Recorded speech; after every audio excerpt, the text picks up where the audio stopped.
뭐 여러분들 혹시 뭐 근심 같은 거 있습니까? 물론 뭐 근심이 있다면은 근심 없는 사람 없겠죠. 근심이 있다면 과연 어떤 근심을 가지고 있습니까? 세상을 살다 보면 근심 없는 사람은 아무도 없을 것이라고 저는 생각합니다. 뭐 그 근심의 크기가 크고 작고 차이점이지 뭐 근심이 뭐 없다고는 생각하지 않습니다. 그리고 근심이 크고 작은 것도 결국은 자기한테만 크고 자기한테만 작은 것이지 뭐 근심 없는 사람은 다 이런 모양 저런 모양 근심이 있다는 것이죠. 대부분의 사람이 근심을 가지고 있고 또 근심의 내용도 다 다르고 이유도 다르고 뭐 원인도 다 다르고 그렇지만은 결국은 보면은 근심이 되는 그 가장 기본적인 뿌리 그 원인은 하나입니다. 거의다가 하나입니다. 대부분의 사람들이 하는 근심, 그 근심의 원인이 여러분이 생각할 때 무엇이라고 생각이 됩니까? 가장 그 기본적인 하나, 그것이 과연 무엇이라고 생각됩니까? 모든 근심의 원인을 가만히 살펴보면 여러분, 내가 중심이 되기 때문에 근심이 원인이 됩니다. 내가 중심이 되기 때문에. 내가 중심에 대해서 나를 행복하게 하는 욕심, 내가 중심에 대해서 내가 세워지려고 하는 욕심, 내가 중심에 대해서 모든 사람들이 나를 중심으로 해서 모여들고 내 목소리를 듣기를 원하는 그러한 욕심, 한마디로 말하면 내가 중심이 돼야 된다라는 그것이 바로 근심의 원인이 되다라는 것입니다. 그런데 세상은요, 그렇게 쉽게 내가 중심에 설 수 있게끔 놔두지를 않습니다. 그리고 세상은 내가 그렇게 쉽게 뭐 모든 걸 내가 원하는 대로 내가 뭐 요구하는 대로 다 이루어질 수 있도록 그렇게 놔두지도 않습니다. 어떤 식으로든 방해를 하고 그 방해함으로 인해서 막히기도 하고 그러다 보니까는 또 뭐 어떻게 되면 조바심이 생기게 되고 어떻게 해서든 저기를 차지해야 된다는 것이 그런 욕심이 생기고 그러다 보니까는 근심의 원인이 되기 시작하는 거예요. 전부 다들. 여러분 근데 이 근심을 반대로 이 근심을 내가 내려놓게 되면은 모든 근심은 또 사라지게 돼요. 그것이 뭐냐면은 내가 중심이 돼야 되는데 이런 거 있잖아요.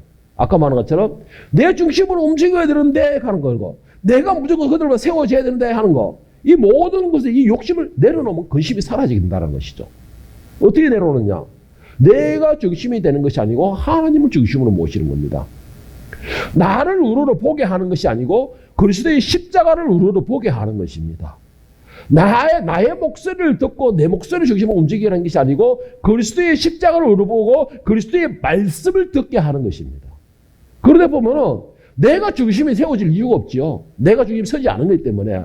그러다 보면은 내가 욕심을 생길 이유가 없습니다. 그리스도가 생겨야 되기 때문에.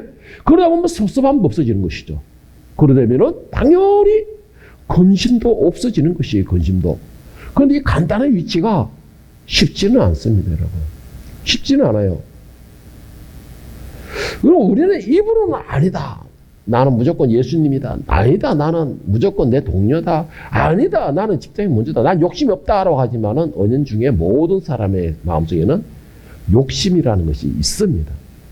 그 욕심이라는 것이 결국은 나로 하여금 계속해서 성장하게끔 만드는 것이에요. 뭐가 성장하느냐? 이 영혼이 마음이 성장하는 것이 아니고 인격이 성장하는 게 아니고 욕심이 성장하게 된다라는 것입니다. 오늘 야고보서 1장 14절 15절에서 야고보 사도는 욕심을 부리는 우리를 향해서 이렇게 말을 하고 있습니다. 오직 각 사람이 시험을 받는 것은 자기 욕심에 끌려 미혹됨이니 욕심이 잉태한 즉 죄를 낳고 죄가 장성한 즉 사망을 낳느니라.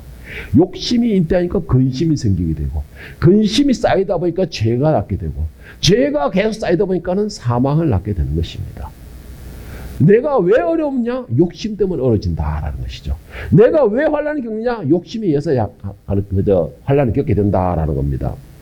우리가 모든 영광과 모든 은혜와 모든 선물들을 다 하나님께부터 내려왔습니다. 하나님께서 내가 인정받고 싶습니다. 하나님을 내가 의지합니다. 하나님께 돌립니다. 라는 생각으로 모든 것을 하나님께 돌린다면 내가 그런 근심이 생길 이유가 없는 것입니다.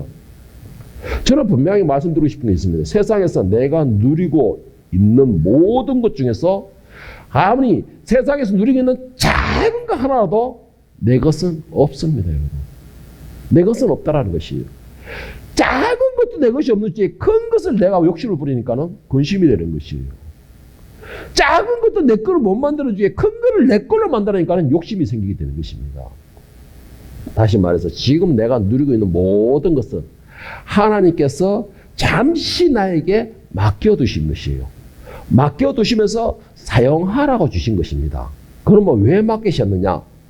하나님께서 명령하는 그 사람, 또 필요한 사람, 그 사람에게 전해주라라는 의미로 맡겨놓으신 거라는 것이죠. 우리 사모님이 흔히 하는 말, 쌀만 쌓여 있으면 어떻게 해서 가자 퍼다 주려고 하는 것처럼 이건 하나님께서 잠시 나에게 맡겨놓으시는 것이죠. 그러면은 필요한 사람에 맡긴다는 건 내 것이 아니에요. 내가 사용한 것을 찌리더라도 그러면은 필요한 사람이 있으면 줘야 돼요. 돌려줘야 돼요. 주인이 달라고 하면 줘야 되는 것입니다. 그렇게 내가 생각하고 있다면은 거기에 대한 욕심이 생길 이유가 없겠죠. 거기에 대해서 내가 소유욕이라는 게 생길 필요가 없는 것입니다. 내가 잠시 얻었어가지고 주제에 내 것으로 꽉 잡고 안 놓으려고 하니까는 거기에서부터 시작해가지고 다툼이 일어나는 것이에요.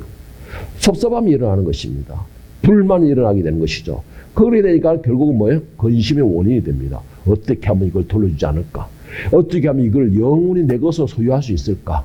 그런 근심이 생기게 되는 것입니다. 오늘 본문에서 예수님께서 대부분의 사람들이 이 근심하는 이유를 분명하게 설명하고 계십니다. 왜 근심하고 있느냐? 오늘 본 말씀 21절, 22절을 말씀 다시 한번 보겠습니다. 예수께서 이르시되 네가 온전하고자 할진대 가서 너의 소유를 팔아 가난한 자들에게 주라. 그리하면 하늘에서 보화가 너에게 있으리라. 그리고 와서 나를 따르라 하시니 그 청년이 재물이 많음으로 이 말씀을 듣고 근심하여 가니라. 예수님께서 이 말씀하는 이유가 영생에 관하여 영생에 대해서 물었던 그 청년에게 자신이 그 영생을 얻고자 하는 답답한 마음을 물었던 그 청년에게 자신이 원하던 대답, 영생을 얻으려면 이렇게 해라 라고 답을 주신 내용입니다. 이게 네가 영생을 얻고자 한다면 이렇게 해라. 하늘에서 완전해진 사람이 되고자 한다면 이렇게 해라 라고 답을 주신 것이에요. 무슨 답을 줬습니까? 22절 보세요. 재물이 많음으로 이 말씀을 듣고 근심하며 가니라. 왜 근심했습니까? 재물이 많기 때문에. 무슨 답을 주셨습니까? 네가 가지고 다 팔아라. 그리고 네가 가지고 있는 게 아니고 가서 다 줘라. 이게 근심이 되고 원인이 되어버렸어요. 그러니까 그 근심이 말해 재물이 많기 때문에. 재물이 많기 때문에. 재물이 많은 걸 왜 근심이냐? 소유를 다 팔아라니까. 청년이 근심하며 떠난 그 이유는 예수님의 그 말씀입니다. 재물을 팔아서 가난한 사람에게 주라. 그 재물을 팔아서 가난한 사람한테 주라 하는 근심이 된 이유가 내 것인데, 내가 가지고 있는 것인데, 이건 내 힘인데, 내 명예인데, 권력인데, 내 모든 것인데 라는 생각을 가지고 있으니까, 내 것이라는 생각을 가지고 있으니까 그 청년이 근심이 되었던 것이죠. 빈손으로 되라니까. 그러면서 어떻게 하라는 거예요? 예수님처럼 떠돌이 생활로 떠돌아다니라 이 말이니까. 노숙자 생활을 하라 이 말이니까. 사람들이 생각할 때는 이 청년을 보고 이런 생각하겠죠? 이 청년이 밥 먹고 진짜 배가 불러서 할 짓이 없으니까 예수님을 시험하러 왔겠구나. 지가 뭐가 부족하다고 영생에 대해서 다시 궁금해해. 역시 밥 먹고 할 짓 없으니까 영생에 관계해서 궁금해하는구나. 이런 식으로 생각했을 것입니다. 보통 사람들은 하루 벌어 하루 먹고 살기도 힘들어가지고 영생이 뭔지도 꿈도 생각할 틈도 없는데 이 청년은 배가 불러가지고 떵떵거리다 보니 영생에 대한 궁금도 생기고 그러다 보니까는 아이고 예수라는 사람이 유명하니까 가서 뭐 시험이나 볼까 이런 식으로 왔는갑다 생각할 수 있을 것이에요. 그런데 이 청년은 실제로 영생에 대해서 궁금해했다라는 증거가 나오는 게 16절부터 20절에 보면 어떤 사람이 주께 와서 이르되 선생님이여 내가 무슨 선한 일을 하여야 영생을 얻으리까. 예수께서 이르시되 어찌하여 선한 일을 내게 묻느냐. 선한 일은 오직 한 분이니 네가 생명에 들어가려면 계명을 지키라. 이르되 어느 계명이리까. 예수께서 이르시되 살인하지 말라, 간음하지 말라, 도둑질하지 말라, 거짓증언하지 말라, 내 부모를 공경하라, 내 이웃을 내 자신과 같이 사랑하라 하신 것이니라. 청년의 질문에 대한 아주 상세한 예수님의 대답입니다. 여기서 우리가 좀 살펴봐야 될 내용이 있는데 청년의 먼저 질문입니다. 어떤 사람이 주께 와서 이르되 선생님이여 내가 무슨 선한 일을 하여 영생을 얻으리까. 무슨 행위로 지는 천국에 갈 줄 아는 생각이 있는 겁니다. 행위로만. 그런데 예수님께서는 뭐라고 했어요?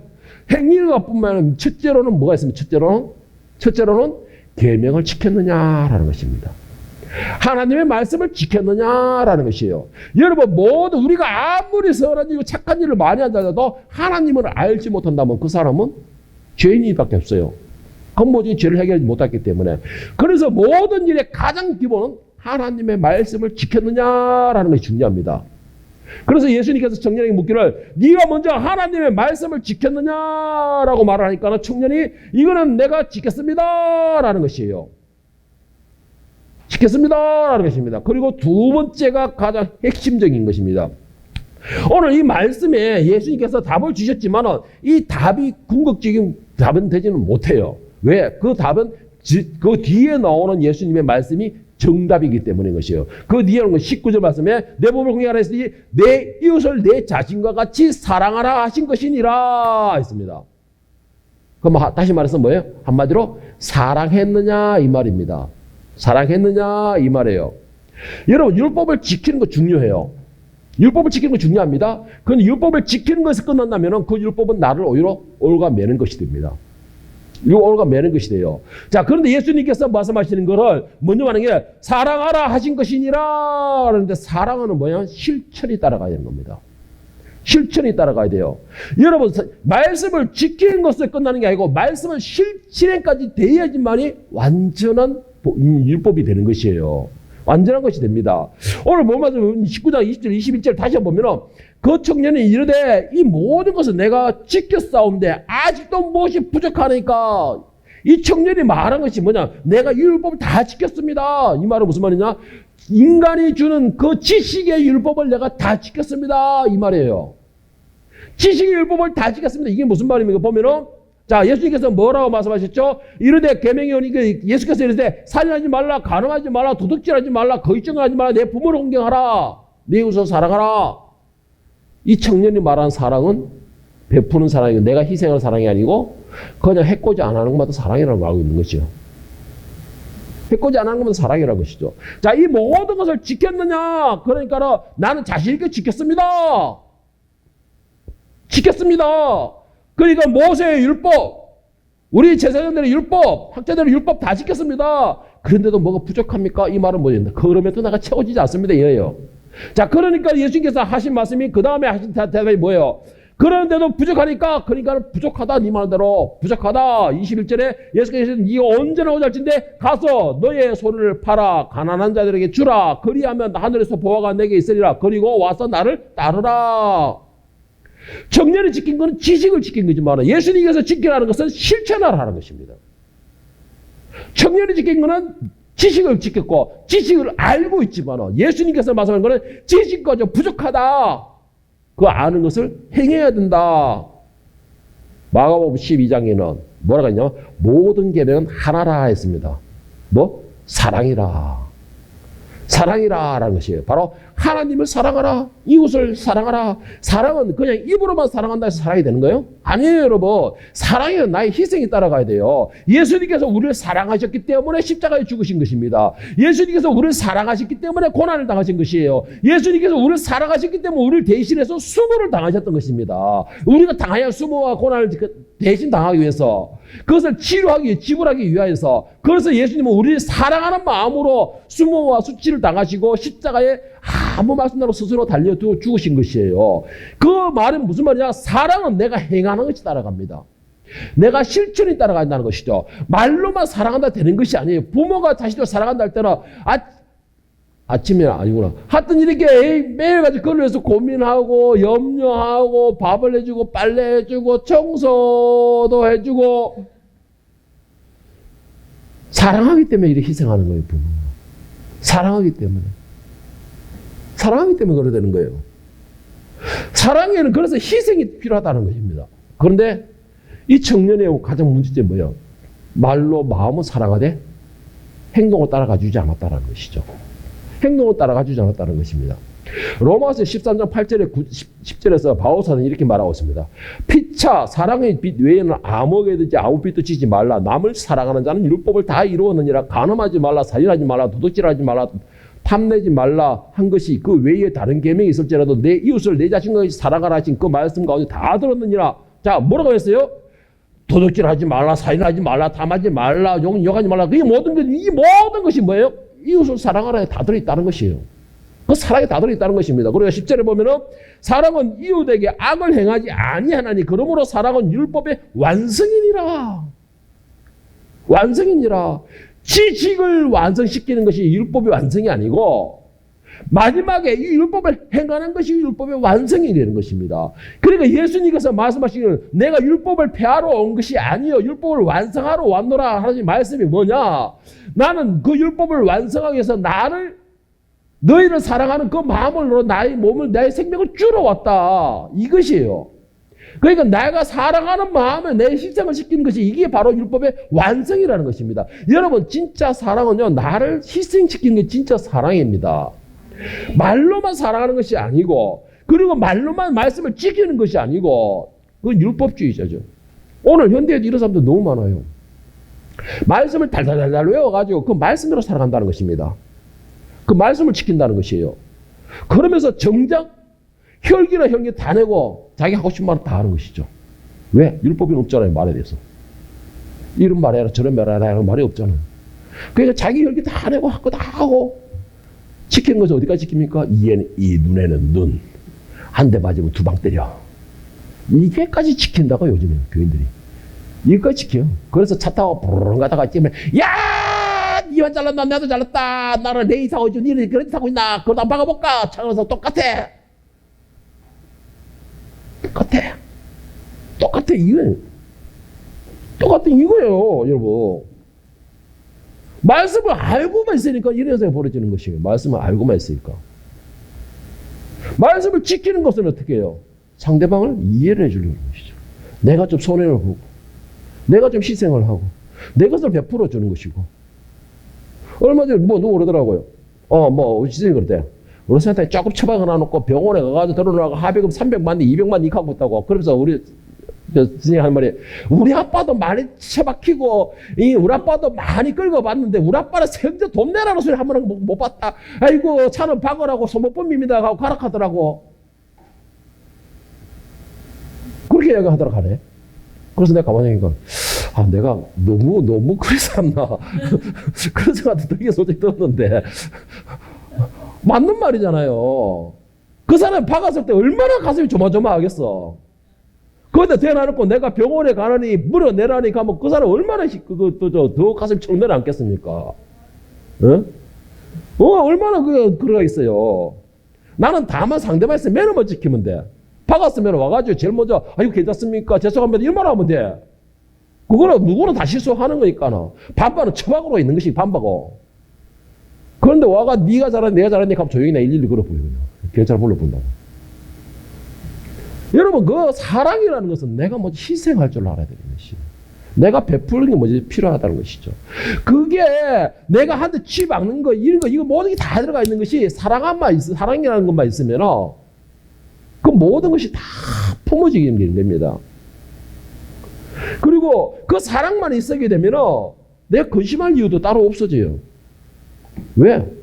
오히려 내가 그 사람을 이해를 하기 때문에 품어줘야 되기 때문에 욕심이 없기 때문에 청년은 하나님의 모세의 율법은 지켰을 때 정작 하나님이 주신 그 계명은 지키지 못했다라는 것이죠. 하나님께서 말씀을 계명을 주실 때 그걸 지키고 지식에 넣으라고 지키셨을까요? 아니에요. 실천하고 행함으로써 더 하나님과의 관계를 회복시키기 위해서인 것이에요. 그걸 돌아보면서 예수 그리스도를 영접함으로 해서 하나님 관계를 회복시키는 것이에요. 그것이 하나님의 율법을 주신 이유라는 것입니다. 율법을 다 지키기만 지켰으니까는 내 욕심을 채우고 제사를 먹고 이웃은 굶주리든지 말든지 내 배만 부르고 이웃에게 약탈만 하지 않으면 된다라는 식으로 여러분 그거 율법을 완성이라고 생각하십니까? 율법을 다 지켰다 생각하세요? 여러분 율법은요 나에게 주신 이유는 나를 살리기 위해서 주신 것이 율법입니다. 그 율법이 나의 모든 인생의 삶의 전부가 될 수는 없어요. 오히려 그 모든 나의 인생의 전부가 되는 것은 예수 그리스도의 복음이 나의 전부가 되어야 됩니다. 예수 그리스도의 십자가가 나의 전부가 되어야 되는 것이에요. 이 청년은 한마디로 자기가 율법을 지식적으로 알고 있는 것을 지킴으로 해서 자기 만족에 빠져버린 것입니다. 자기 만족에 빠져버린 것입니다. 그리고 자기 위로에 빠져버린 것입니다. 자기 만족, 자기 위로. 나는 하나님 말씀을 많이 알고 지키고 있다라는 그 자기 만족, 자기 위로. 그러다 보니까 정작 중요한 내 이웃의 굶주림은 돌아보지 못한 것이죠. 내 이웃의 굶주림을 돌아본다는 것은 내가 사랑하는 마음이 있을 때에, 정말 이 내가 가진 것이 내 것이 아니라는 생각을 가졌을 때에 미련 없이 내놓을 수가 있는 것입니다. 이 청년에게 예수님의 그 말씀은 일생일대의 가장 큰 도전이었으며 근심이 될 수밖에 없었습니다. 그 예수님의 말씀이 뭡니까? 오늘 본문 말씀 다시 한번 볼게요. 21절 22절에 예수께서 이르시되 네가 온전하고자 할진대 가서 너의 소유를 팔아 가난한 자들에게 주라. 그리하면 하늘에서 보화가 너에게 있으리라. 그리고 와서 나를 따르라 하시니 그 청년이 재물이 많으므로 이 말씀을 듣고 근심하며 가니라.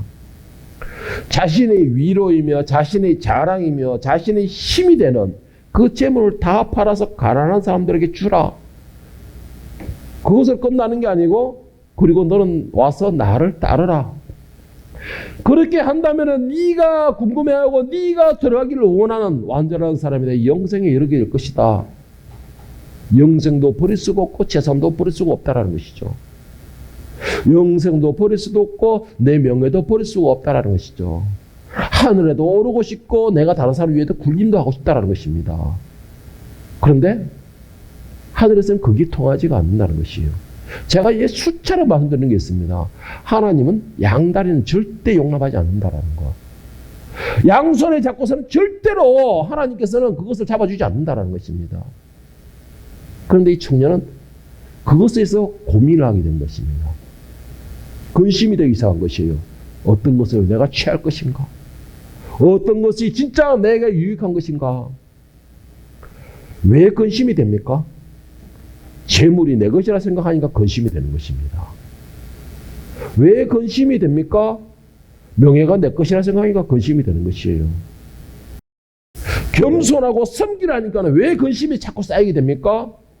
명예와 권력이 내 것이라 생각하고서 여태까지 군림하고 살아왔는데 그 자리에서 내려와서 낮은 자리에서 머리를 숙이고 섬기는 자리에 서라 하니까는 근심이 쌓이는 것이에요.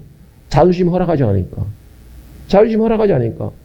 그런데 예수님은 만왕의 왕이시면서 스승이시라고 했는데 메시아이신데 그도 낮은 자리에서 섬기는 분이었어요. 그도 낮은 자리에서 섬기는 분이었어요. 그런데 우리는 만왕의 왕이 낮은 자리에서 섬기고 있는데 우리는 그 위에 올라서려고 하고 있는 것입니다. 그러니까 자꾸 근심이 쌓이는 것이에요. 내가 올라서야 되는 욕심을 가지고 있는데 올라서지를 못하거든. 올라서는 것에서는 욕심이 없거든. 그러니까 근심이 자꾸 쌓이는 것이에요. 내가 먼저 손 내밀고 내가 먼저 숙이고 연합하라고 하니까 왜 근심이 됩니까? 내 주장을 세워서 내가 인정받아야 되고 내가 대장이 되어서 모든 사람을 위해 군림을 해야 되고 내 의견을 거두고 내 의견에 세워져가지고 모든 사람들이 그 의견을 무조건 박수 쳐줘야 되는데 연합을 하라고 하니까 내가 먼저 숙이고 내 계획을 먼저 내가 접어야 되고 그리고는 별로 좋아 보이지도 않은 저 사람 계획을 내가 따라가줘야 되고 같이 호응해줘야 되고 같이 호흡해줘야 되니까는 자존심이 상하거든. 자존심이 상하거든. 뭔가가 내가 부족해서 끌려가는 느낌이 드니까. 그래서 근심이 되는 것이죠. 여러분, 모든 게 왜 근심이 됩니까? 한마디로 말하면 내 욕심이잖아요. 내 중심이잖아요. 내 욕심이고 내 중심이 되니까 모든 것에 대한 근심의 원인이 되는 것입니다. 그것을 버리게 되면 결국은 근심이 없어져 버리는 것이죠. 뭐예요? 사랑하라 하는 거가 사랑이 되는 거예요. 욕심이 없어지니까. 마가복음 4장 18절 19절에 보면은 씨 뿌리는 비유가 나옵니다. 마가복음 4장에 보면 씨 뿌리는 비유가 나옵니다. 그 중에서 18절 19절에는 바로 돌밭의 씨앗에 대해서 나옵니다. 자, 돌밭의 씨앗, 가시떨기 씨앗이 나옵니다. 가시떨기 씨앗인데, 가시떨기에 뿌린 씨앗이 왜 결실을 이루지 못하느냐? 예수님이 말씀하시기를, 또 어떤 이는 가시떨기에 뿌려진 자니, 이들은 말씀을 듣기는 하되 세상의 염려와 재물의 유혹과 기타 욕심이 들어와 말씀을 막아 결실하지 못하게 하는 자요. 다시 한번 읽어드릴까요? 세상의 염려와 재물의 유혹과 기타 욕심이 들어와 말씀을 막아 결실하지 못하게 하는 자요. 근심이 되는 이유가 내 세상의 염려와 재물과 욕심 때문이라는 거예요. 그러니까는 근심이 되는 거예요. 사랑하지 못하는 겁니다. 사랑하지 못하니까는 뭔가가 자꾸 끌고 되는 거죠. 내 영이 끄는 거죠. 자꾸 끄집어 당기는 거예요. 너 이거 아니야. 아무리 교회에 빠지지 않고 열심히 다니고 설교를 열심히 듣고 많이 외우면 뭐합니까? 내 손에 들어있는 안개조차도 놓지를 못하는데, 내 손에 꽉 쥐고 있는 안개조차도 놓지를 못하고 있는 주제에 교회를 다니면 뭐를 해요? 열심히 설교를 들으면 뭐합니까? 열심히 말씀을 많이 외우면 뭘 해요? 안개라는 게 뭐예요? 잡을 수 있는 겁니까? 못 잡아요. 그런데도 그 안개를 꽉 쥐고 있는 거예요. 내가 내 거라고. 왜 근심합니까? 잠시 보관하고 있는 그 안개밖에 안 되는 것을 붙잡고서 영혼이 내 것인 것으로 탁 잡고 있으니까는, 힘과 명예가 되리라 생각하고 있으니까는, 그것이 내 권력이라 생각하고 있으니까는, 그런 어리석음에 빠져 있으니까는 근심의 원인이 되는 겁니다. 그것이 근심의 원인이 되는 것이에요. 이제 얼마 있지 않으면 예수님께서 그 사랑하는 자녀들을 데리러 이 땅에 오실 것인데, 여러분, 그 안개밖에 되지 않는 것을 꽉 잡고 두 손에 잡고 있으면 예수님을 어떻게 영접하시렵니까? 예수님을 영접하려면 두 팔을 쫙 펴서 찬양과 할렐루야로 찬양 영접해야 되는데, 이걸 꽉 쥐어서 이 예수님 한번 붙어볼래요? 이렇게 할 거예요? 내 마음은 그게 아닌데 두 손을 꽉 쥐면 모르는 사람들 보면 그럴 거 아니에요. 예수님 어서 오세요. 한번 붙어봅시다. 이게 아니에요, 이거. 이건 놓지를 못하는 거예요, 이 안개를. 놓지를 못하니까는 예수님 앞에 싸움 붙는 것 같으니까 감축해서 이렇게 해가지고 영접할 수는 없고 도망가 숨는 것이죠. 안개를 놓아버렸어요. 어차피 안개는 내 손에 잡히지 않는 것입니다. 놓아버리면은 크게 팔을 벌려서 예수님을 영접할 수 있는 것입니다. 그 사람에게 예수님은 같이 만나는 역사가 일어나는 것이에요.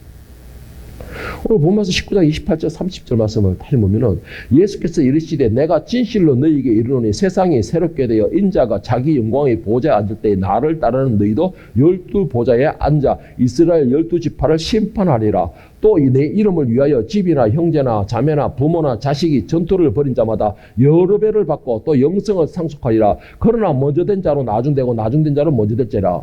방금 말 그거잖아요. 예수님께서 이 땅에 분명히 오실 것인데 안개밖에 되지 않는 이걸 꽉 잡고 있다 영접하지 못하는 것입니다.